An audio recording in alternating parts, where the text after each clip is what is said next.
Estamos en comunicación con el querido compañero Guillermo Moreno. Buenos días, Guillermo. ¿Qué tal? ¿Cómo andás? Gracias por el llamado. Al contrario, acá estamos con la escritora Mónica Redondo, con Antonio Domínguez. En las editoriales de Cuneo, de Santiago Cuneo de ayer, y las conclusiones de Roberto Navarro, también ayer en Alta Data, sí. Empezamos a sentir el fin del ciclo ya de una manera estentórea. ¿Estamos al borde del fin de este gobierno? Bueno,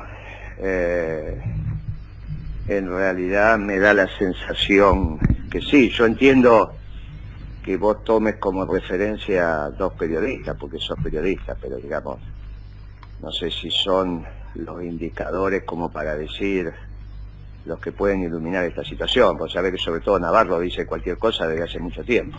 Bueno, pero... Entonces el problema que tenemos cuando me pones a Navarro como ordenador de esto es que mucho más de la mitad de la población es como si hablara la nata. ¿Y vos le creerías a la nata? Entonces, no, bueno, pero yo hago mis propias conclusiones porque como los sigo a todos los periodistas, cuando veo que cambian el tono y cambian la gravedad de lo que anuncian en PIS, y son más de dos, porque yo podría seguir citando, me da la sensación, ¿no? La vuelta a tortilla de Mario Pereira, de Cadena 3, ayer interpelando al presidente de la Nación. Parece que empezamos a encontrar... Pues ¿sabés cuál es el problema? Que si nos basamos en lo que dice Navarro, y en general lo que dice Navarro es inexacto, tan inexacto como que le dice la nata, digamos, son las dos caras de la misma moneda, tenemos un lío para los que nos están escuchando.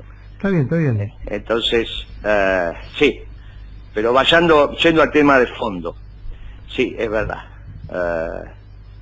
El gobierno está en una situación muy delicada y por lo tanto el país, en términos futboleros estás en tiempo de descuento, donde lo que se va desandando es el final no de una crisis sino de una supercrisis. Estos muchachos se dieron la maña para que en 3 años generaran los desequilibrios macroeconómicos que en términos fiscales terminaron con el gobierno de Alfonsín. Alfonsín se fue cuando tuvo 12 puntos de déficit fiscal medidos en términos de PBI. O sea, ¿cuánto era el déficit fiscal de Alfonsín? Porque si te lo digo en numerales no tiene ninguna importancia, porque sí, obviamente la plata cambió tanto que... Pero en términos del PBI sí. Bueno, cuando alcanzó 12% del PBI de aquel momento... O sea, el Producto Bruto, la riqueza que genera el trabajo de los argentinos, menos 12%. Cuando el... O sea, más 12% de déficit. Cuando el déficit fiscal tuvo un valor similar al 12% de la facturación total del país, eso sería el PBI, Producto Bruto Interno, o lo que genera el trabajo de los argentinos, como bien lo definiste vos, o el valor agregado de los argentinos. Cuando alcanzó ese monto del 12% del PBI, Alfonsín tuvo que renunciar. Bueno, ahora ya lo superamos. Ya superamos el 12%. Ya superamos el 12% del PBI de déficit fiscal bien calculado.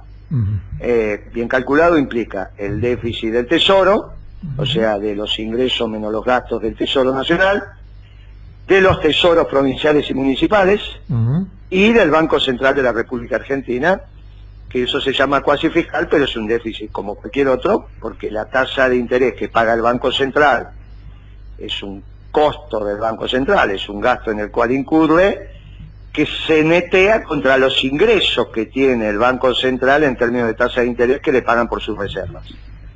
Y bueno, obviamente es ampliamente deficitario. Todo eso sumado da más de 12 puntos. O sea que hoy estamos en el punto en el cual Alfonsín renunció.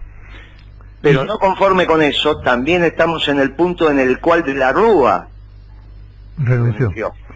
Porque el déficit del sector externo, esto es la cantidad de dólares que genera la economía argentina contra la cantidad de dólares que gasta por múltiples procesos Esto es desde importaciones hasta los dólares que compran los argentinos, no importa, todos salen de la misma bolsa, ¿se entiende lo que digo, no? Sí. Hay una bolsa donde ingresan dólares y hay una bolsa donde salen dólares. Bueno, la cantidad de dólares que salen es 6% más que la que ingresa, medida en términos también del mismo PBI. Sí, porque ayer Ámbito Financiero decía que había tenido un pequeño superávit de la balanza comercial. Sí. Comercial. Pero a eso le tenés que restar lo financiero. Turismo, le tenés que restar los fletes y seguros, los intereses de la deuda, más los dólares que compran los argentinos. ¿Qué tal, Guillermo? ¿Cómo te va? Buen día. Antonio Domínguez, ¿cómo estás?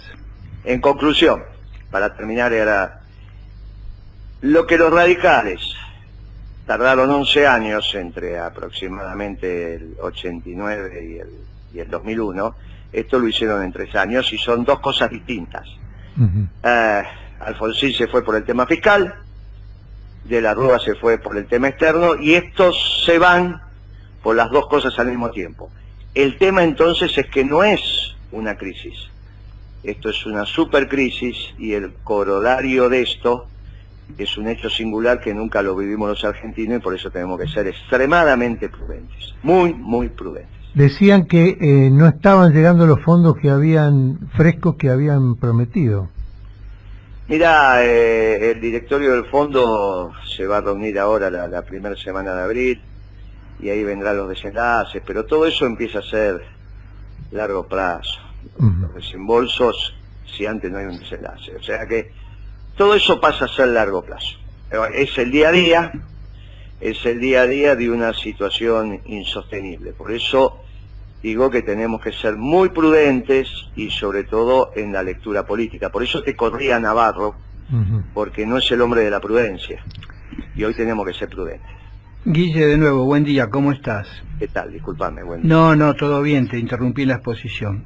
Vos fuiste prácticamente el primero, en diciembre del 2015, cuando este salvaje dejó liberado el dólar y además simultáneamente eliminó las retenciones, en advertir que se venía el preperonismo, y cosa que efectivamente fue así.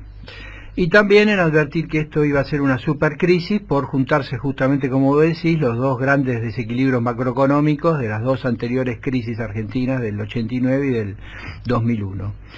Ahora, una pregunta muy puntual. Ya habiéndose superado con creces la mega devaluación de la salida de la convertibilidad, que digamos que pasó del 1 a 1 a 4, pero después se estabilizó en 3, o sea, más o menos anduvo en el 200% de evaluación, y ya llevamos con esta gente más del 350% de evaluación.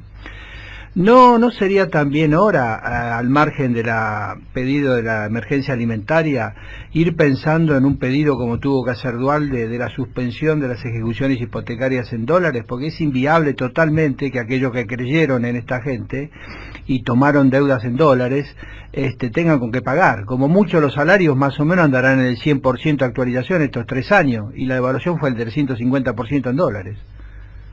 Sí, lo que pasa que cuando vos saliste de la devaluación, en la devaluación con la convertibilidad, fue en 2 meses. Vos arrancaste en diciembre y en marzo estabas en 4. Sí, marzo, abril en 4, sí, correcto. Después se estabilizó en 3. Sí, señor. Y llegó hasta nuestro gobierno, que hubo un debate donde Prat Gay quería seguir el real, que en ese momento se estaba revaluando, sí, y señor, nosotros decíamos que había que mantener un tipo de cambio competitivo. Finalmente Prat Gay en ese momento era el presidente del Banco Central, ¿no? Eso hizo que Argentina, con ustedes, Guillermo, en el primer lustro de Kirchner contra Lula, siendo que decían el viento de cola y que Brasil era el principal exportador de porotos de soja a China, Brasil del 2002-2003, comparado con Argentina 2007-2008, creciera 160% menos que Argentina el PBI. Claro, porque ahí laudó Kirchner con una clara visión, diciendo tenemos que tener el tipo de cambio competitivo. Hizo una declaración que dijo: en mi gobierno el dólar no va a bajar de 3, y bueno, y eso disparó una serie de fuerzas productivas en Argentina muy interesantes, que bueno, nos hizo crecer incluso, entre otras cosas, ¿no? Naturalmente, a tasas altas, que es lo que vos estás señalando. No te olvides que llegamos a tener crecimiento del 9%. Absolutamente, y superávit gemelos constante durante el lustro. Constante, tuvimos superávit. Por eso algunos de los nuestros, cuando piensan que el superávit fiscal no es importante, se equivocan. En general, economistas jóvenes se nos equivocan y bueno, llevan incluso a decisiones de los hacedores de política que son incorrectas. Y bueno, decisiones incorrectas finalmente terminamos como, bueno, lamentablemente terminamos perdiendo las elecciones. Pero al margen de eso, te diría que hoy lo que hay que hacer es airear la casa. Hay que abrir las ventanas, hay que abrir las puertas, tiene que entrar el aire, hay que dar vuelta a la página. No hay ninguna posibilidad de tomar acciones aisladas si no es un todo sistémico. Guillermo, lo que hay que hacer es cambiar esto de raíz, y para cambiar esto de raíz hay que cambiar el presidente, dentro del marco, la ley, el orden, la institución, antes de que esto sea cruento. No hay ningún economista profesional, ninguno, ni marxista, ni filomarxista, ni liberal, ni neoliberal, ni esto que le llaman ahora libertario, que te esté diciendo que esto no está terminado. No hay ningún economista que obviamente tenga ética profesional, ¿no? También yo leo a algunos economistas de nuestra fuerza que me da la sensación que no escriben lo que en realidad piensan, sino que escriben en función de alguna táctica política predeterminada y que le hacen escribir algo en consonancia con esa táctica política predeterminada, lo cual está mal, porque estás asesorando mal al dirigente político y lo haces tomar malas decisiones. Los dirigentes políticos, más en estos momentos, les cuesta entender muchas veces el devenir de la economía. Son abogados, son arquitectos, son ingenieros, y en este momento entender la direccionalidad de la economía a la política les cuesta. Cuando la economía está desbocada, no es cierto que la conduce la política. Eso es una estupidez que no sé de dónde salió. La política conduce la economía cuando la economía está en condiciones normales. Cuando el tren está sobre las vías, entonces la política, que es el que maneja la locomotora, acelera, frena en una estación, no frena. Bien, cuando el tren está descarrilado, no hay voluntad política que valga. ¿O vos te pensás que Rodríguez Sá no tenía voluntad política? Adolfo Rodríguez Sá, te referís a enero del 2002. Claro, tenía extraordinaria voluntad política y la sigue teniendo. Entonces, cuando la economía está descarrilada, como está ahora, tiene su propia dinámica. Claro. Muy bien. Ahora, el dirigente político, que no está formado en economía, necesita tener 1, 2, 3 economistas de máxima confianza que le digan, mire, va para este lado la bala. O le pone el pecho o se esconde, pero la bala viene, no es que su voluntad la para. ¿Se entiende? Ahora, si los economistas que asesoran a algunos dirigentes políticos escriben pavadas, ese dirigente político o esa dirigente política toma decisiones equivocadas. Bueno, esto es lo que venimos transitando en los últimos meses y que tenemos que estar atentos también. Por eso lo saqué de la cancha a Navarro. ¿Está bien? Porque no es serio que pongamos a Navarro como ordenador de lo que puede pasar. Porque es una nata, es como la nata. No trabaja en función de lo que piensa, sino que en función de unos intereses muy particulares. ¿Está bien? Por eso, con todo respeto a mi amigo, le tuve que decir, no, mira, no me pongas como ordenador a Navarro porque vamos mal, muy mal. Ahora, respecto de la prudencia, Guillermo Moreno, hay algunos compañeros, varios ya, que lo preferirían de presidente a Guillermo Moreno y no a otros, que se desorientan cuando Guillermo Moreno nomina a Pichetto o a Labaña como con cierta simpatía para esta etapa. ¿Eso son miradas de Guillermo Moreno respecto de la emergencia? No hay alternativa, tenemos que hacer piso. Estamos muy complicados. Por eso, y con todo respeto, estos imbéciles que hacen análisis livianos y no entienden que estamos en una supercrisis, ¿a dónde quieren llegar? ¿No se dan cuenta que Cañuelas es el 30 o 40% del abasto de harina de mi país? ¿Qué piensa? ¿Que cierra Cañuelas y no pasa nada en la Argentina? ¿Piensa que se termina el polo petroquímico Bahía Blanca y no pasa nada? ¿A dónde quieren llegar? ¿A dónde quieren llegar esos imbéciles? Quiere decir que eso sería llegar a octubre. Es la caja de Pandora, estás hablando, Guillermo. No, estoy hablando que si nosotros no hacemos piso cuanto antes, te vas a quedar sin comida. Sí. En ese sentido, tu colega, vamos a decir, en la Convención Nacional de la UCR, a cargo de la Comisión de Economía, Miguel Ponce, está más o menos, en cierta forma, opinando igual que vos. Que Pero exactamente, porque necesitamos un gobierno de unidad nacional que haga piso, porque encima se viene Bolsonaro. Sí, ¿en cuánto tiempo se viene Bolsonaro? No el Bolsonaro argentino, sino Bolsonaro de verdad, en la resolución de sus conflictos en Brasil, buscando el tema externo. Esto es más viejo que andar a pie. Claro, vos estás proponiendo algo similar a lo que Alfonsín y Duhalde tuvieron que pactar para... Alternativa. Exactamente. La baña, para los radicales radical, y para los peronistas peronistas. Para algunos es un defecto, en este momento es una virtud. En este momento me genera un gobierno de unidad nacional, de transición, que nos permite hacer piso. Sí, claro, claro. Si no hago piso, eso es como en la pileta, hacer piso sería tocar el fondo para poder darse impulso. Tener donde pararse, ¿no? Pero vos te pensás que voy a hacer piso con Kicillof. ¿Vos te pensás que voy a hacer piso con quién? ¿Con quién hacemos piso? Sí, ahora, sí. Salvo que piensen que como están ahora, están en el piso de la crisis.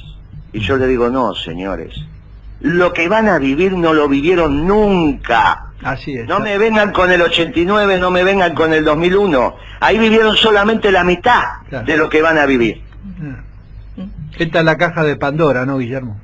Esto es de una situación absolutamente singular, que los compañeros tienen que tomar la gravedad de lo que está aconteciendo. Cuando le decíamos que este era un gobierno oligarca, dijeron es una categoría vieja. Mire, ya ni les hablo a los del PRO. Les hablo a los radicales y a los propios. Los del PRO ya fue. Aunque me digan, no, ¿cómo ya está? Dentro de un año de María Eugenia Vidal, de este pibe de Capital, por más que inaugure obra, de Macri, no se acuerda nadie. ¿Está bien? De los radicales necesitamos que se sigan acordando por un partido centenario. Y le hablo a los propios. Los que piensen que cancheramente te dicen, yo viví el 2001, no tenés idea de lo que se viene. No tenés idea de lo que se viene. Entonces cuando yo les dije, mire, este es un gobierno oligarca que que quiere construir una sociedad pre-peronista, me dijeron, no, pues eso categorías viejas, porque la CLO no hablaba de oligarquía. No, muchacho, este es un gobierno oligarca, este es Blanco Villegas, esto no es neoliberal, esto no le sirve a nadie, esto no le sirve ni a Roca, ni a Madane, ni al polo petroquímico, ni a la... Esto son mi familia para mi familia. Bueno, pasaron los años y me dieron la razón. No me interesa tenerle razón, porque la política lo que tiene que hacer es visualizar lo que va a pasar. Para contarte lo que pasó están los historiadores, contarte lo que está pasando hoy están ustedes los periodistas. Para contarte lo que va a pasar están los que hacen política. A mí no me interesa que me diga tener razón. ¿De qué me sirve? Yo te dije, mira, vamos a vivir una crisis absolutamente singular, que va a ser el doble de intensidad del 2001, y dentro de 6 meses vos me llames y digo, che, Guillermo tenía razón. A mí lo que me interesa es que estemos preparados para eso. Ante ese diagnóstico, tenemos que generar las condiciones políticas para hacer piso. Para hacer piso. Y la verdad que no hay muchos en la Argentina para hacer piso. Después vamos a discutir los temas sustantivos. Yo le pido a los compañeros que piensen cómo le vamos a dar de comer a la gente. Entre Capital y Gran Buenos Aires hay 12 millones de personas en los 3 primeros cordones. Y si te alejas un poco más son 19 millones de personas, que hay que darle por lo menos 2 comidas por día. Saquen la cuenta de qué logística necesitamos y de qué tonelaje necesitamos. ¿Hace 1 kilo de comida por persona? Sí, está clarísimo, Guillermo. Te llevo otra pregunta si te parece bien. El Fondo Monetario Internacional, ¿no? Al margen de las cuestiones ideológicas y pseudopolíticas y demás, técnicamente, la opinión del staff técnico del fondo, prácticamente agarrándose la cabeza con este mega acuerdo récord en su historia de casi 60.000 millones de dólares. ¿Te parece que fue algo correcto sostener como fuera, en contra de la opinión técnica del staff del fondo, a este gobierno para haber llegado a esta situación, o fue algo que no debió suceder, que se debió evitar? ¿Qué pensás al respecto? Mirá, el staff del Fondo Monetario sabe economía. Te puede no gustar el technical de ello, ¿no? Te puede no gustar filosófica y teológicamente a dónde quieren llevar a los pueblos. Por eso es un absurdo pensar que no saben de economía. El Fondo Monetario, en realidad lo relevante fue esa visita que pasó desapercibida de la Lagarde, cuando a principios del 2018, creo que para marzo, vino un fin de semana. Y se sacó una foto con la camiseta de River y siguió viaje. Ahí lo que vino a arreglar la Lagarde es que estaba claramente que la Argentina no podía honrar sus compromisos con los inversores extranjeros privados, Sistema Financiero Internacional y los fondos de inversión, etcétera, etcétera. Se sabía ya que no los podía honrar. Entonces vino el Fondo Monetario a decirle al presidente Macri y su equipo: salen los inversores extranjeros privados, los acreedores privados, y entra el fondo. ¿Por qué fue un mega acuerdo con el fondo? Porque es exactamente la plata que está calzada contra los acreedores privados. ¿Por qué ese enroque entre privados y multilaterales? Porque está claro que vos a los privados, como hizo Rodríguez Sá, le podés declarar el default. En una negociación con un privado, vos le decís: miren muchachos, déjennos crecer porque si no, no se puede pagar. Y si no, aténganse a las consecuencias. No se lo podés decir a un multilateral. No es que Rodríguez Sá, cuando declaró el default, no entendía lo de los multilaterales, lo entendía muy bien. Por eso ese día dijo: default de la deuda menos contra los multilaterales. Muy bien. Tampoco podemos ahora.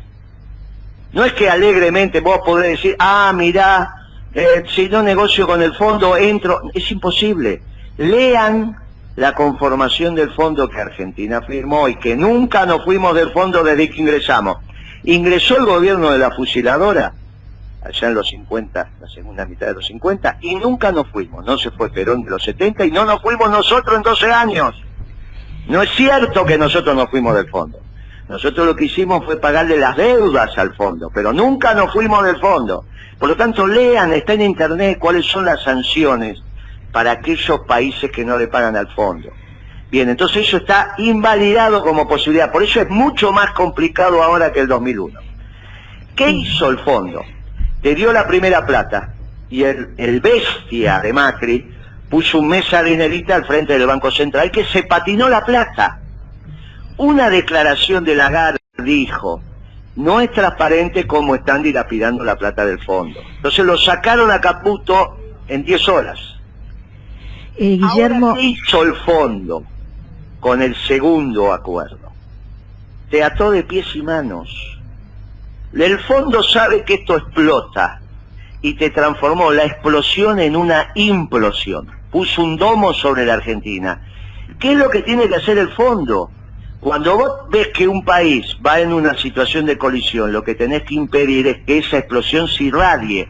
Bueno, fue lo que hizo con la Argentina. El tema es que yo no tengo que pensar en los uruguayos o los brasileños, yo tengo que pensar en mi pueblo. Por eso estoy pidiendo que de una vez por todas los radicales se vayan de Cambiemos y la Asamblea Legislativa elija un gobierno de unidad nacional. Último minuto al aire. Mónica Redondo te quiere hacer una pregunta. Sí, te traigo a la política nuevamente. Lo que nos dejan es un país devastado. Se vayan, nos van a dejar un país devastado. ¿Qué opinión te merece el discurso de Vidal en los inicios de la Asamblea Legislativa de la provincia de Buenos Aires? Porque yo tengo una idea en relación a Vidal y a su discurso y a cómo se peroniza o cómo supuestamente se transforma en un fetiche para algunos, o por lo menos lo intenta, ¿no? Con sus mentiras. Pero ¿qué opinión te merece? No va a quedar nada amarillo acá. Todo lo que vos tengas de ropa amarilla, la vas a dejar de usar. Por varios años el amarillo va a ser mal color, el color de la mala suerte, no queda nada de lo amarillo. Como no quedó nada del menemismo, y yo rescato al compañero Menem, y nunca me has escuchado a mí públicamente hablar mal de Menem. Pero Menem ganó las elecciones del 2013 y a los 60 días había desaparecido como hecho político porque no tenía la verdad histórica. Lo mismo ya aconteció con el PRO. Ya está, no queda nada amarillo. Pero también puede acontecer con la dirigente que más votos tiene hoy en la Argentina y que se llama Cristina. Si no entiende la lógica de lo que está pasando, va a pasar lo mismo, porque cuando vos no tenés la verdad histórica, terminan aconteciendo estos fenómenos. Se nos terminó el tiempo, Guillermo, te agradecemos muchísimo esta nota y toda la deferencia que nos has dado. Te mando un abrazo grande y saludos a toda la tropa. Muchísimas gracias. Un abrazo, Guillermo. Gracias.